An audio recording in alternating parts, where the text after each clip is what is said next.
오늘 우리에게 주신 하나님 말씀 누가복음 2장 25절에서 38절까지의 말씀입니다.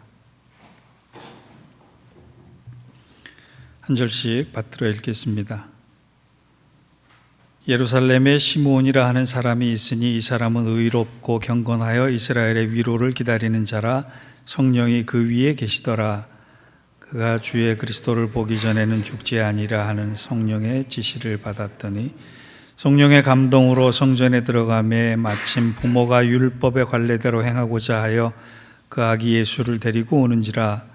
시므온이 아기를 안고 하나님을 찬송하여 이르되 주제여 이제는 말씀하신 대로 종을 평안히 놓아주시는도다.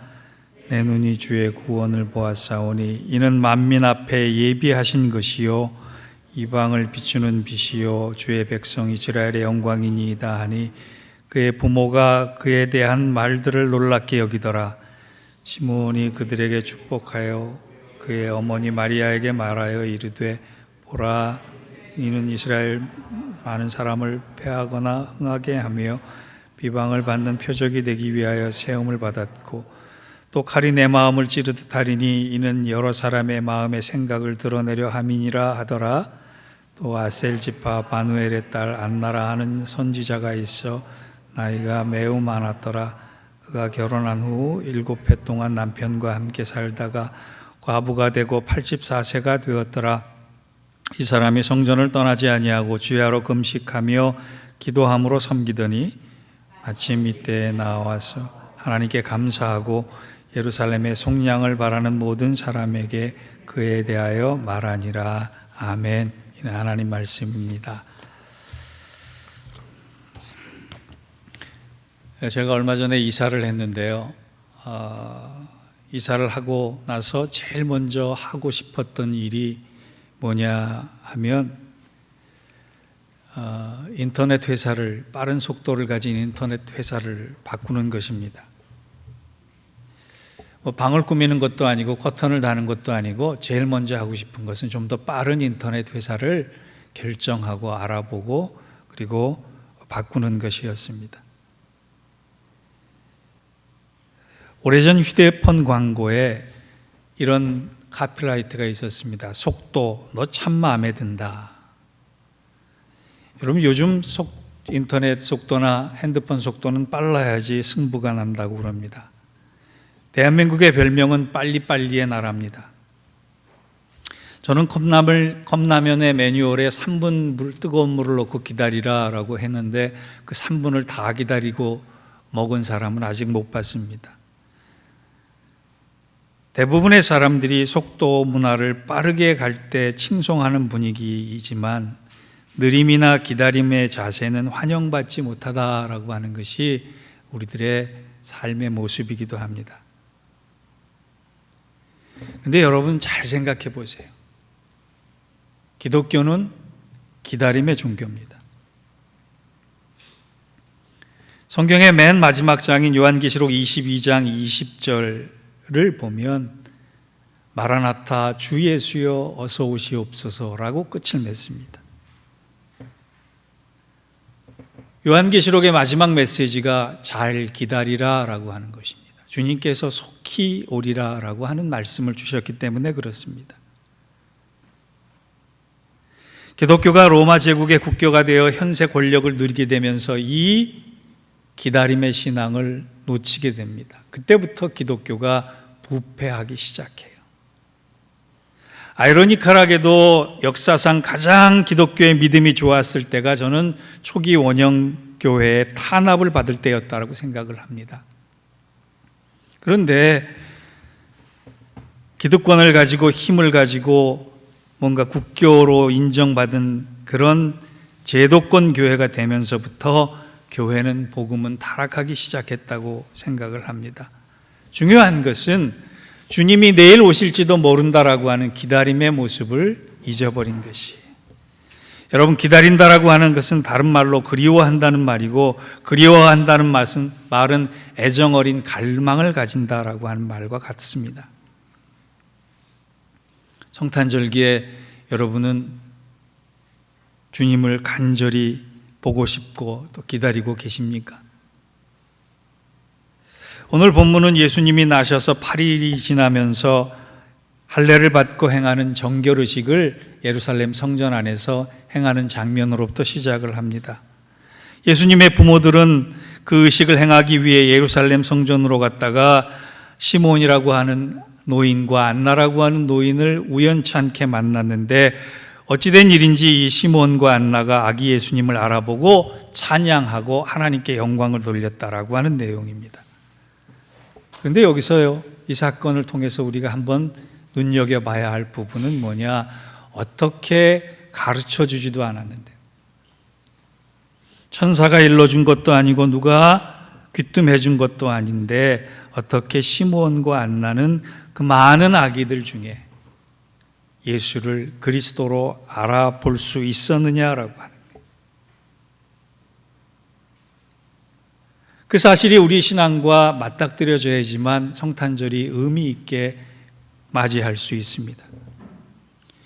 시몬과 안나는 다음 세 가지의 신앙의 자세가 있었기 때문에 예수님을 단번에 알아볼 수 있었습니다. 첫 번째, 그들은 죽기 전에 주님을 만나고자 했던 소망을 일생 동안 포기하지 않았다는 것이. 26절을 보겠습니다. 그가 주의 그리스도를 보기 전에 죽지 아니하리라 라고 하는 성령의 지시를 받았더니, 이 말씀은요, 그들이 평생 예수 그리스도를 만나기를 소망했는데 그것에 대한 응답을 받았다라고 하는 말입니다. 그때 당시에 많은 사람들이 예수 그리스도를 메시아로 보기를 원했을 거예요. 그런데 그 소원이 얼마나 강렬했는지 이 두 사람 외에는 이 응답을 받은 사람이 없다는 말입니다. 제 개인적인 얘기를 잠깐 하면, 올해 7월에 저희 큰누님께서 먼저 천국을 가셨습니다. 암으로 투병하셨기에 막바지에 엄습해오는 죽음의 공포도 있었지만, 그것보다 더 힘들었던 것은 젊은 날 서툴게 살았고 허름하게 지었던 인생의 시간들에 대해서 주님 앞에 가서 할 말이 없다라고 하는 그 사실에 대해서 몹시도 괴로워하셨고, 그 문제만 생각하면 잠을 못 이루기 때문에 저에게 그 문제에 대해서 평강을 달라고 하나님께 기도해달라 요청을 하시곤 했습니다. 그런데 어느 날 카톡으로 전화가 와서 아주 밝은 목소리로, 정 목사, 이제 더 이상 두려워하지 않아도 되겠어. 어젯밤 꿈에 주님을 만났어. 예수님이 나를 찾아오셔서 환하게 웃으면서 이제 손을 내밀고 이젠 가자라고 하는 그 한마디 말씀을 하시는데, 나를 향해 그렇게 환하게 웃어주시는 주님을 보는 순간 내 모든 두려움과 공포와 아픔이 사라졌어 라고 말씀을 하시더라고요. 그리고 나서는 그 다음부터는 언제 아팠느냐는 듯이 참 평안히 지내시다가 하나님의 부름을 받았습니다. 여러분, 그 외에도 제가 아는 사람들 중에 기도 중에 꿈속에서 주님을 만난 사람들의 간증은 차고 넘칩니다. 그런데 그들의 소망은 주님 한번 만나봤으면 하는 소망이었어요. 시므온도 마찬가지였습니다. 내 살아생전에 주님 한번 만났으면이라고 하는 소원을 간직했는데 그 소원이 얼마나 강렬했는지 주의 성령께서 그리스도를 만나기 전에는 죽지 아니하리라 라고 하는 응답을 주셨습니다. 그런데 그 시므온은 그 소원을, 그 응답을 확신하고 흔들리지 않았습니다. 잘 생각해 보면요, 그때 당시에 400년 동안 하나님의 말씀이 없었던 시간이었습니다. 헤롯의 성전을 지어서 사람들은 온통 그 헤롯의 성전에만 관심을 가졌던 사람이었어요. 그런 상황 속에 하나님의 말씀과 응답에 대한 확신을 가지고 소망을 포기하지 않는 일이 쉽지만은 않았을 텐데, 그는 결코 그 소망을 포기하지 않았습니다. 안나도 마찬가지였어요.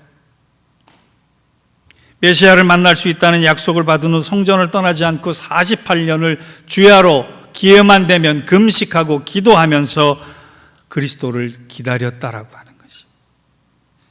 여러분, 안나에 대해서 소개할 때요, 남편을 잃은 지 7년이 됐다 그랬어요. 젊어서부터 홀로 지냈다라고 하는 얘기입니다. 그걸 왜 밝히고 있다라고 생각하십니까?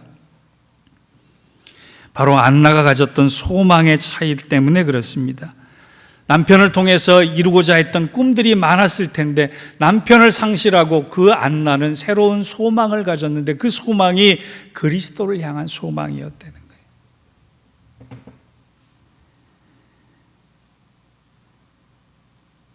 하나님 안에서 새로 가진 소망, 주의 구원을 보고자 했던 소망, 예수 그리스도를 만나고자 했던 소망, 그 소망을 결코 어떤 상황이든 놓치지 않고 있었기 때문에 그 시몬과 안나는 주의 얼굴을 보자마자 단번에 알아볼 수 있었다는 것입니다. 사도 바울은 로마서 5장 5절에 말씀합니다. 소망이 부끄럽게 아니함은 우리에게 주신 성령으로 말미암아 하나님의 사랑이 우리 마음에 부은 바 됨이니. 소망을 믿음 안에서 가지고 있으면 그 소망이 결코 실망시키지 않는다라고 하는 거예요. 소망은, 믿음의 소망은, 하나님 주신 소망은 결코 배신하는 일이 없다라고 하는 거예요. 왜? 하나님의 확고한 사랑이 그 안에 있기 때문에 그렇습니다. 여러분의 일생을 관통하는 소망이 무엇입니까? 어떤 소망을 간직하고 계십니까? 그 소망이 상황에 따라 변하지는 않습니까? 흔들리지는 않습니까? 이번 성탄절을 맞이하며 내 일생을 관통하는 소망 하나를 가져야겠다. 그렇게 기도하시면서 어떤 상황에든 흔들리지 않는 그 소망으로 말미암아 여러분의 모든 삶의 모습이 주의 구원과 연결될 수 있는 은혜를 덧입기를 주의 이름으로 축원합니다. 두 번째, 안나와 시몬이 메시아를 단번에 알아볼 수 있었던 것은 메시아를 언제든 만날 수 있는 준비를 하고 살았다라고 하는 것입니다. 당대에 많은 사람들이 메시아를 기다렸을 거예요. 그런데 많은 사람들이 메시아가 올 것을 알고 있음에도 불구하고 메시아가 당장 왔을 때 만날 준비는 하지 않았다는 것입니다. 그런데 시몬과 안나만이 아기 예수를 메시아로 알아볼 수 있었던 것은 메시아를 만날 준비된 삶을 살았기 때문에 그래요. 오늘 설교를 준비하면서 헬라어 원문을 좀 살펴봤더니요, 특이한 점이 하나를 발견했습니다. 본문 25절을 보면 예루살렘에 시몬이라 하는 사람이 있으니 이 사람은 의롭고 경건하여 이스라엘의 위로를 기다리는 자라, 성령이 그 위에 계시더라 라고 말씀하는데, 여기에 기다리는 단어가 원래는 수동형입니다. 기다리다라고 하는 것은 오면 만날 수 있는 거예요. 그런데 이 수동형 단어를 쓰지 않고 능동형 단어를 썼더란 말이에요. 다른 말로 하면 시몬과 안나는 주님 오실 날을 능동적으로 내 스스로 준비하고 있었다라고 하는 것과 똑같은 겁니다. 시몬에 대해서 소개할 때는 직책에 대해서, 직분에 대해서, 그의 역사에 대해서 아무런 설명도 하지 않았어요. 단지 그의 경건에 대해서만 설명했습니다. 이 사람이 의롭고 경건하여, 이것을 쉽게 풀어보면 올바르고 신실하여, 지금 당장 주님이 오신다라고 할지라도 나는 아무런 거리낌이 없이 주를 만날 수 있도록 믿음 안에서 바른 모습으로, 신실한 모습으로 살아가고 있었다라고 하는 것과 똑같은 것입니다. 여러분, 희망이 보이지 않을 때 사람들의 삶의 모습은 베드로후서 3장 3절이 잘 설명하고 있습니다. 말세에 재림이 늦어지면 자기 정욕대로 행하는 사람이 많아졌다. 그런데 그 혼란한 시기에, 그 혼돈의 시기에 시몬과 안나만은 주님이 당장 보이지 않아도, 당장 오시지 않아도 내일 오실 것처럼, 아니 당장 1분 후에 오실 것처럼 올바르고 신실하게 살아가고 있었다라고 하는 것입니다. 우리도 주님 오실 것을 믿고 있습니다. 그런데 진지하게 살고 있지 않습니다. 주님 오실 것을 대망하고 있습니다만 우리는 거기에 대비해서 신실하게 살아가고 있지 않은 모습을 얼마나 많이 가지고 있는지 모릅니다. 독일의 존경받는 왕인 루드비히 왕이라고 하는 사람이 있는데 이 왕에 대한 일화가 있습니다. 이 왕이 영주였을 때 젊은 날에 가진 권력 때문에 그는 포악한 사람이 되었습니다.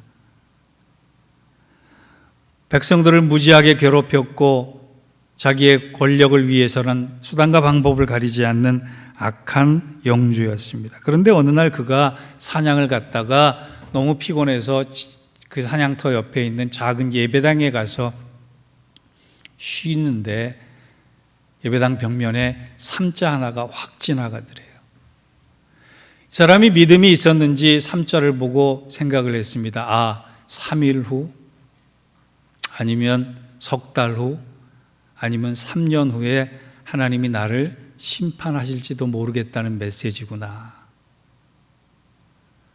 그 메시지를 부여안고 3일간 집으로 돌아가서 3일간 가족들에게 아주 잘해줍니다. 가족들이 깜짝 놀랄 정도로 아니 왜 갑자기 사냥을 다녀와서 저렇게 변했지? 3일 지났는데 아무런 일이 일어나지 않자 이 루드비히가 그러면 석 달 후에 하나님이 나를 심판하실 모양이다. 그래서 석 달 동안 백성들에게 아주 잘해줍니다. 백성들에게 최선을 다해서 섬기기 시작했습니다. 그런데 석 달이 지나도 아무 일이 일어나지 않자 그렇다면 이 3이라고 하는 메시지는 3년의 기간을 얘기하나 보다 생각하고 3년 동안 올바른 통치를 하기 위해서 군림하지 않고 섬기기 위해서 많은 봉사와 사랑을 베풀어서 그 지역을 살만한 지역으로 만들었을 그날 3년째 되는 날 독일 전역에 그의 소문이 퍼지고 공작들이 모여서 그를 독일 황제로 추대하는 소식을 갖고 루드비히를 찾아왔습니다. 그리고 그는 왕이 된 이후에 독일을 아주 살만한 나라로 만들었다라고 하는 얘기가 있습니다. 그가 선한 왕이 될 수 있었던 것은 기다림 때문에 그렇습니다. 여러분, 우리가 믿음으로 산다라고 하는 것은 3일 후에 아니면 3주 후에 아니면 석 달 후에 아니면 3년 후에 우리의 인생을 심판하실, 우리의 인생을 구원하실 주님께서 오신다는 것을 믿고 사는 것입니다. 주님과의 아름다운 만남을 위해 오늘 하루를 믿음으로 신실하게 사는 것입니다. 주님 앞에 내놓을 열매 때문에 내 가는 길을 바른 길로 점검하면서 가야만 하는 것입니다. 내 시간, 내 물질, 내 건강, 내 마음, 내 믿음, 심판대 앞에 섰을 때 하나님께서 기뻐하는 모습을 가질 만큼 우리는 준비하며 살아야 하는 것입니다. 그날은 반드시 옵니다. 그날이 오기 때문에, 그날은 언제 올지 모르기 때문에, 그래서 오늘 이 순간을 신실하고 믿음으로 의롭게 경건하게 살아야 하는 것입니다. 사랑하는 성도 여러분, 1시간 후에 주님이 오셔도 기쁜 마음으로 달려갈 수 있는 만큼 믿음의 신실함을 가지고 살아갈 수 있기를 주의 이름으로 부탁합니다. 마지막으로 이들이 예수님을 메시아로 알아볼 수 있었던 것은 성령의 도우심을 필요로 했기 때문입니다. 시므온은 잘난 것이 아무것도 없는 아주 나이 많은 죽음을 앞둔 노인에 불과했어요. 안나도 일생 동안 외롭고 힘들게 살아왔던 사람이었어요. 그런데 성경은 이들이 다른 것에 민감한 사람이 아니라 성령에 민감했다라고 얘기를 합니다. 25절을 보면 성령이 그 위에 계시더라. 26절을 보면 저가 그리스도를 보기 전에 죽지 아니하리라는 성령의 지시를 받았더니 27절에 보면 성령의 감동으로 성전에 들어가매. 그들의 성숙한 신앙과 삶은, 그들의 종말론적인 건강한 신앙은 다른 것이 아니라 성령과 연결되어 있었기 때문에 그렇습니다. 저는 이제 목회를 정리해야 될 나이가 되었다라고 생각을 하는데, 그동안 많은 시행착오도 했고 많은 잘못도 했고 많은 부족함 때문에 괴롭게 시간을 보내기도 했는데, 저의 목회를 점검하면서 한 가지 빠졌던 것은 내가 성령으로 충만하지 않았구나 라고 하는 생각을 했습니다. 그런 의미에서 목회든 삶이든 성령이 답입니다. 무디 목사님과 함께 복음운동을 이끌었던 토레이 목사님이라는 분이 계십니다. 교통이 불편했던 19세기 말과 20세기 초 이 토레이 목사님은 전 세계를 다니며 부흥의 물결, 영적 각성의 물결을 일으켰던 장본인입니다. 그의 아들 토레이 2세는 1887년에서 1980년까지 장로교 목사로 중국 선교사에 사역하다가 한국의 전쟁 난 이후의 대전 지역에서 장애인과 고아들을 위해 생을 바쳤던 훌륭한 목사입니다.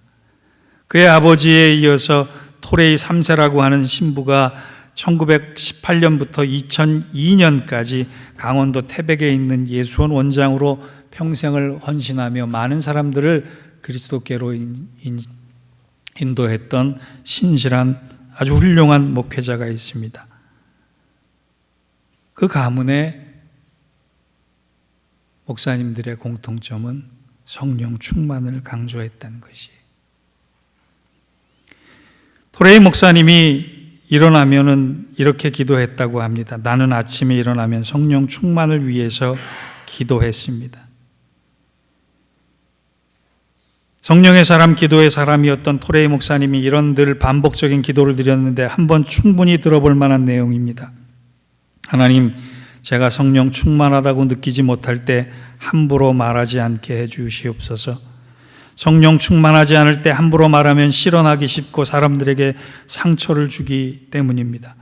하나님, 제가 성령 충만하지 않을 때 함부로 결정하지 않게 해주십시오. 성령 충만하지 않으면 저의 결정은 잘못될 가능성이 너무 높기 때문입니다. 저는 성령에 민감한 사람이 되기를 원합니다. 성령 충만한 사람이 성령 충만을 위해 한시도 빠짐없이 기도하고 있었다라고 하는 것이 얼마나 놀라운 일입니까? 여러분, 신령한 것은 신령할 때만 알아볼 수 있습니다. 성령의 역사는 성령 충만할 때만 가능한 일입니다. 우리 인생의 문제, 사역의 문제, 우리 믿음의 문제 가운데 가장 중요하게 붙들고 있어야 할 주제 중에 하나가 바로 성령 충만입니다. 바라기는 성령의 사람 되시기를 바랍니다. 성령의 교회 되기를 원합니다. 성령의 붙들림 받는 가정 되기를 원합니다. 성령에 붙잡힌 우리 인생 되기를 원합니다.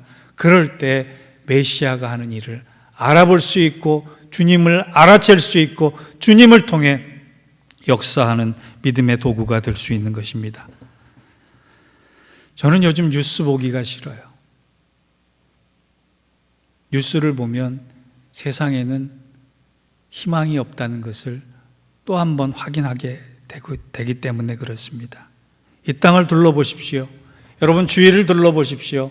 이 땅에서 여러분을 지탱할 만한 소망과 희망을 발견할 수 있습니까? 없습니다. 그런데 우리를 찾아오실 주님이 계시기에 우리는 주님 안에서 소망을 노래할 수 있는 사람이 될 수 있습니다. 그것은 성령 충만할 때만 가능한 노래입니다. 이제 결론을 맺습니다.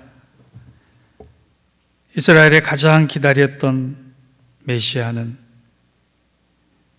엘리트 그룹인 제사장이나 서기관들에게 찾아오지 않으셨습니다. 왕궁이나 부잣집에도 온 것이 아닙니다.